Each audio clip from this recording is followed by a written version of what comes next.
welcome to a new episode of Showing Up Solo.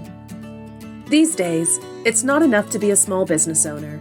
You also have to be an online marketing expert, an accountant, a website designer, a content creator, and the list goes on. You know how important marketing is, but if you're spending all your time selling your services, how will you have any time left to actually provide them? That's where Showing Up Solo comes in. Showing Up Solo is a video podcast giving you the ins and outs of online marketing from solopreneurs just like you. Tune in every other Wednesday for easy-to-implement advice, guest experts, and plenty of food analogies. Thanks for tuning in, and now, on to the main episode.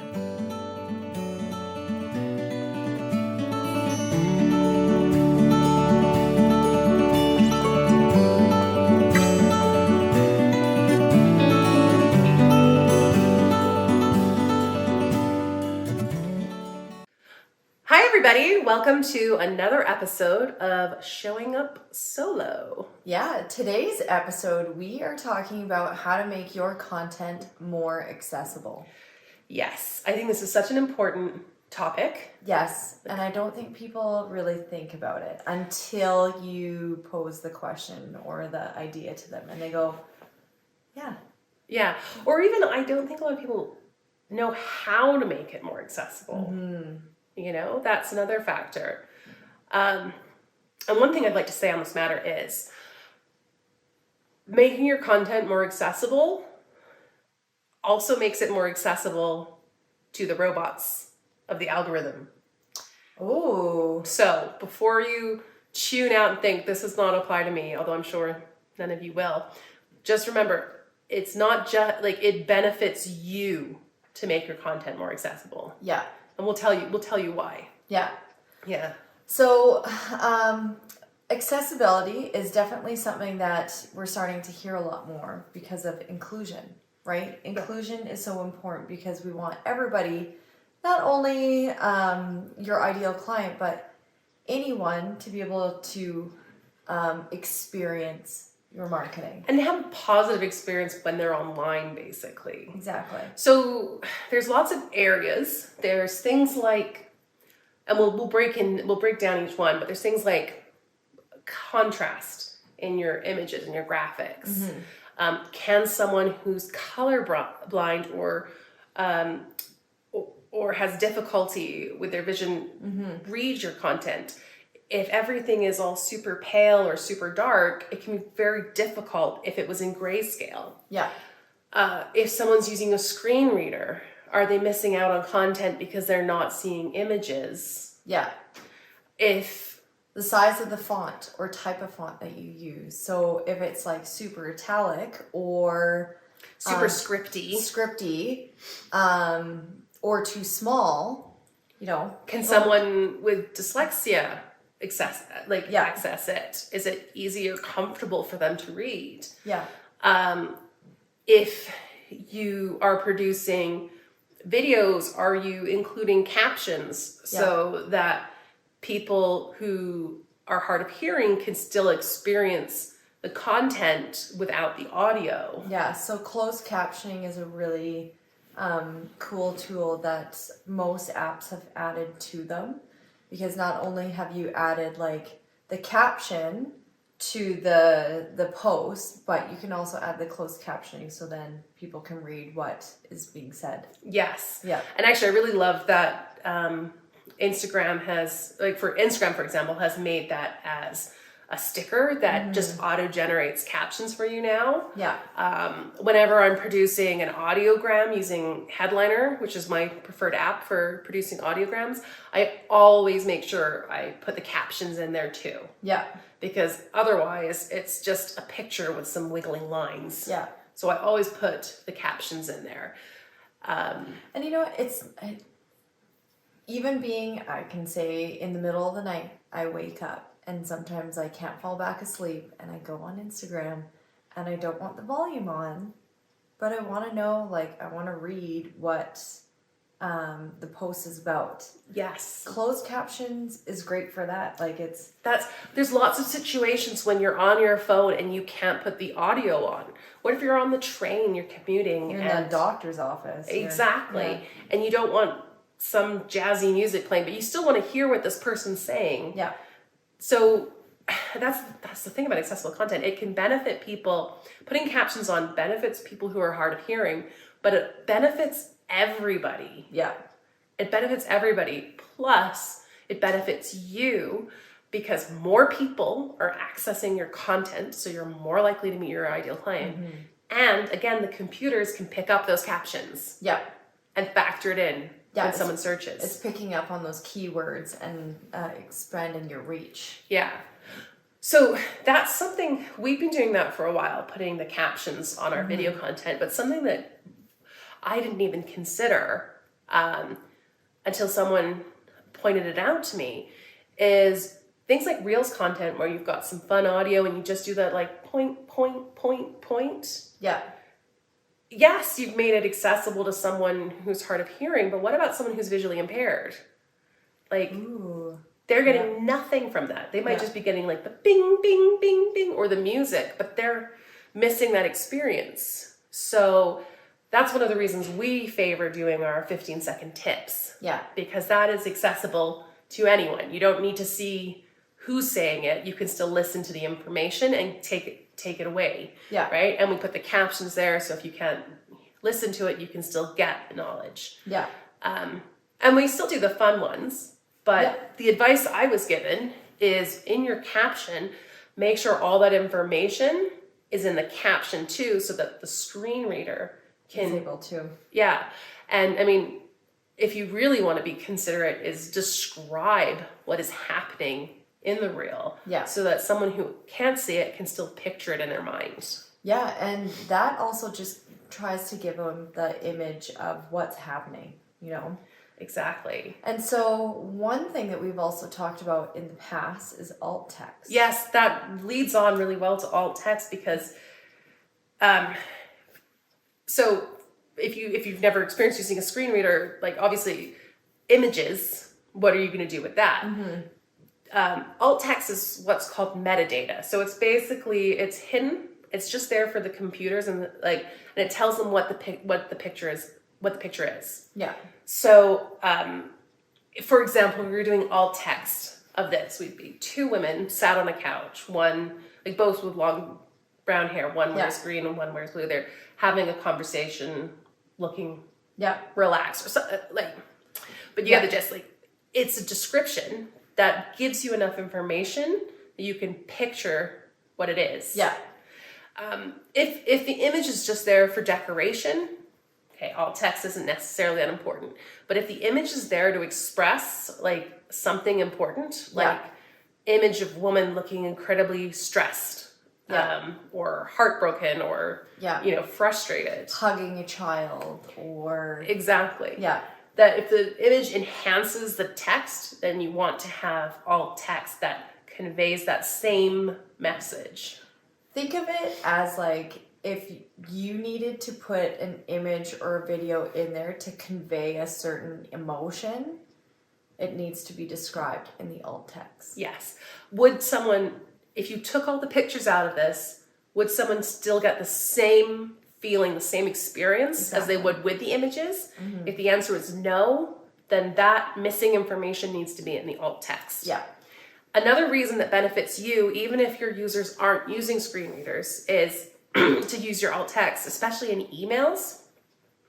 You know when you get an email and it says, click here to download images. Yeah. If you've used images heavily, and they don't just have to be images, they could be graphics with text on them, but the actual file is an image file. Yeah. If someone doesn't click that button, they're going to miss it. All they'll get is the alt text. Yeah. So if you did a really pretty graphic that says, 1 day sale, 50% off everything, and it's a really beautifully designed graphic, and you don't put the alt text saying that same thing, if someone opens that email and they don't download the images, they've missed it. Yeah.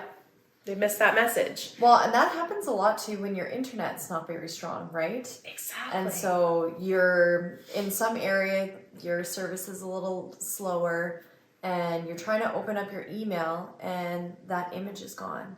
But you see what that image is about. Is always exactly. It'll just be in like parentheses or something. So that's another reason that's beyond trying to be considerate of people who are using screen readers. It's also there to help everybody who may not have access to the images at that time. Yeah. That being said, writing is not always the most accessible either. Like lengths and lengths of text isn't super accessible. As someone with dyslexia, I hate reading. Like, I read for fun on my own time, but if I'm tired or busy or distracted, I don't want to read something. Yeah. So sometimes I would prefer a message to be conveyed to me in a video or an image. So, or like at the least, like put it in bullet points. Yeah. Like make it so I can skim this information. Yeah, you don't need to write a novel. Exactly. So another way to make your content accessible is to trim the fat. Yeah.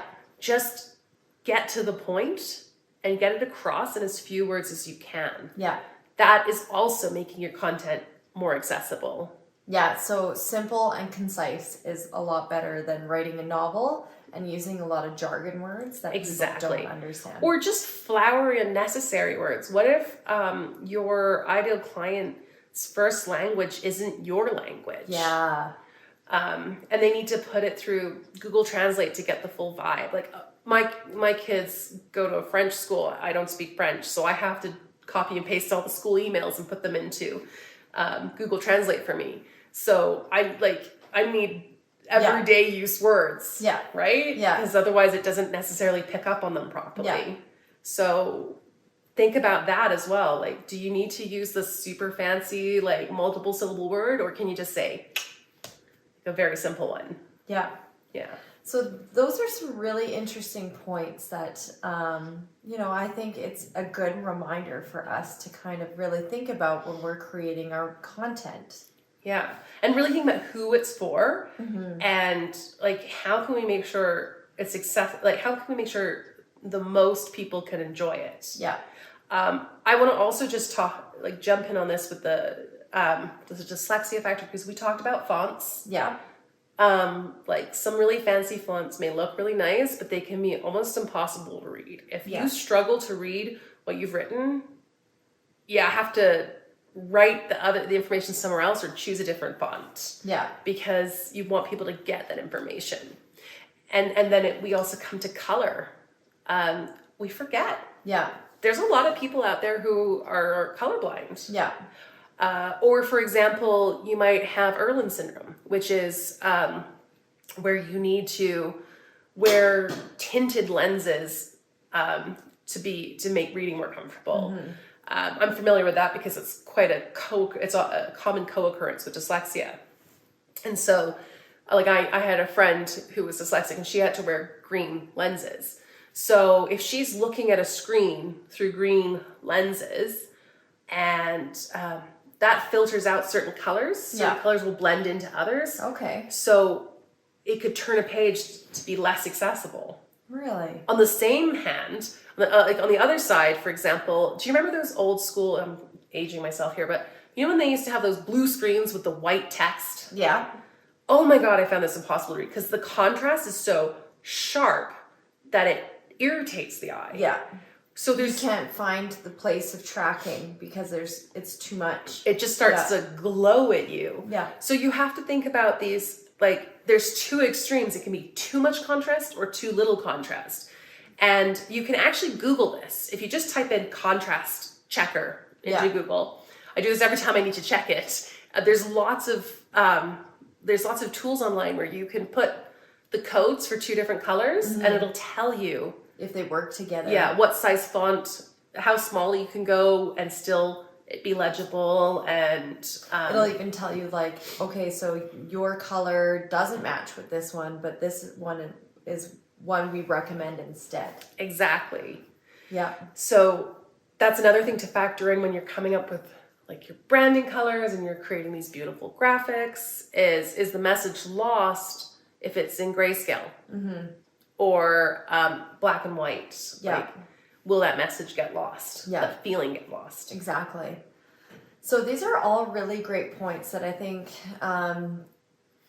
you and I try to regularly and consistently use in our own marketing. We do, and we're not perfect. It's hard to, like, there's a lot of things to consider, and there's a lot of things if it's not a personal problem of yours, you don't necessarily... You don't think about it as much, right? Exactly. Yeah. But I think once you're aware, and you can factor it in, it makes better quality content. Yeah. Well, and it also has people connecting with you more and seeing the type of brand that you are, right? Exactly. It's like, yeah, it's just making sure that you're not eliminating a whole niche of a market unintentionally. Yeah. Yeah, exactly. And you're not just like skipping someone. Yeah. Because you never know who those clients could be. You never know. They might be the one that you've been waiting for. Yeah, exactly. So that's the end of our... Yeah, this is obviously a topic that you could dive into, but we wanted to give you some easy and actionable steps you can do to make your content more accessible. And there's lots of areas that you can dive into and do some research into. Yeah, we are definitely not the expert in this topic. However, we also feel like it's an important topic that we need to talk about. It's important to talk about. We're looking at, we want to have some experts, and we're going to constantly look for experts to come in and talk about this area. Because there's always growth, right? Exactly. There's always an opportunity for learning, and we want to bring more people along with our journey.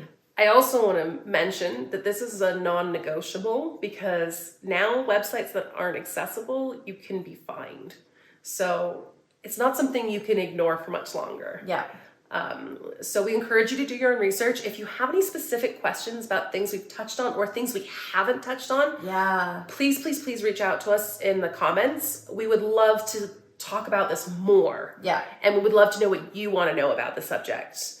And if you're someone who who thinks that we're missing something that needs to be talked about, please share with us, because we're always wanting to learn. Yes. And we want to learn as much as we can. Yeah. So reach out to us. We're here, and we want to talk about the things that you want to hear. Exactly. So thanks for joining us again, and we'll see you next month. See you next episode.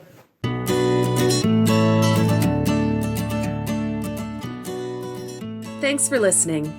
If you're a fan of the Showing Up Solo podcast, you can show your support by liking, commenting, sharing, or leaving a review. Want to spend less time on your marketing and make better content? Head to showingupsolo.com to grab your free copy of our Full Circle Content Guide, the same time-saving method we use for creating our own content. Need more help getting your marketing in order? Learn how to build a marketing plan while working smarter, not harder.